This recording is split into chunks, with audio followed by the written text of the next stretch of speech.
बहुत समय पहले की बात है। मुकुंद नाम के गांव में एक कुम्हार रहता था।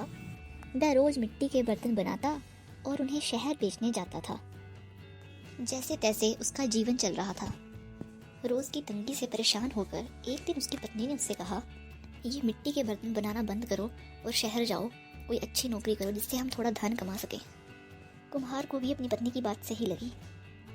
वह खुद भी अपनी हालत से परेशान था। वह शहर गया और वहां जाकर नौकरी करने लगा। वह नौकरी तो कर रहा था, लेकिन फिर भी उसका मन मिट्टी के बर्तन और खिलौने बनाने का ही करता था। लेकिन फिर भी वह अपना मन मारकर चुपचाप नौकरी करने में ही लगा रहा। ऐसे ही समय बीतता गया। वह जहाँ पर काम करता था, एक दिन उसके मालिक ने उसे अपने बेटे के जन्मदिन पर बुलाया। कुम्हार ने सोचा, भला हम गरीबों का तोहफा कौन ही देखेगा, इसलिए मैं मिट्टी का खिलौना बनाकर मालिक के बच्चे को दे आऊँगा। उसने मिट्टी का खिलौना बनाया और उपहार के तौर पर अपने मालिक के बेटे को दे दिया। बच्चों को यह खिलौना देखकर बहुत ही अच्छा लगा। उन्हें यह खिलौना बहुत ही पसंद आया। सभी जिद करने लगे कि हमें भी ऐसा ही खिलौना चाहिए, ये मिट्टी का खिलौना बहुत ही सुंदर है। बच्चों की जिद को देखकर वहाँ सभी उस मिट्टी के खिलौने की चर्चा करने लगे। हर किसी के मन में यही सवाल था कि आखिर ये मिट्टी का खिलौना आया कहाँ से, इसे कौन लेकर आया है। तभी वहाँ पर मौजूद एक शख्स ने कहा, ये मिट्टी का खिलौना उनका नौकर लेकर आया है। ये सुनकर सभी हैरान हो गए। सभी ने कुम्हार से आकर पूछना शुरू किया कि तुमने इतना महंगा और इतना सुंदर खिलौना कहाँ से खरीदा, हमारे बच्चे इसे पाने की जिद कर रहे हैं। तभी कुम्हार ने उत्तर दिया कि ये कोई महंगा खिलौना नहीं है, इसे मैंने अपने हाथों से बनाया है। गांव में पहले मैं यही काम करता था, लेकिन इस काम में कमाई बहुत कम थी, इसीलिए मुझे शहर आना पड़ा और मैं यहाँ आकर नौकरी कर रहा हूँ। ये सब सुनकर व्यापारी बहुत हैरान हुआ।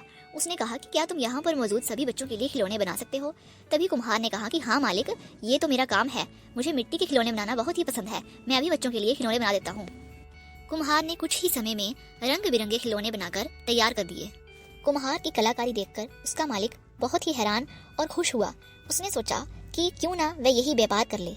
उसने मन ही मन यही काम करने का निश्चय कर लिया और उसने यही सोचकर कुम्हार को मिट्टी के खिलौने बनाने का काम दे दिया। कुम्हार का मालिक उसके मिट्टी के खिलौने बनाने की कला से खुश था। उसने कुम्हार को रहने के लिए अच्छा घर और मोटी तनख्वाह देने का फैसला किया। मालिक की इस पेशकश से कुम्हार बहुत ही खुश था। वह तुरंत अपने गांव गया और अपने परिवार को अपने साथ ले आया। खाने की तंगी और पैसों की कमी से जूझ रहा कुम्हार का परिवार अब खुशी खुशी व्यापारी द्वारा दिए गए घर में आराम से रहने लगा। कुम्हार द्वारा बनाए गए खिलौनों से व्यापारी को बहुत मुनाफा हुआ। इस तरह से सभी अपनी जिंदगी खुशी और आनंद के साथ जीने लगे।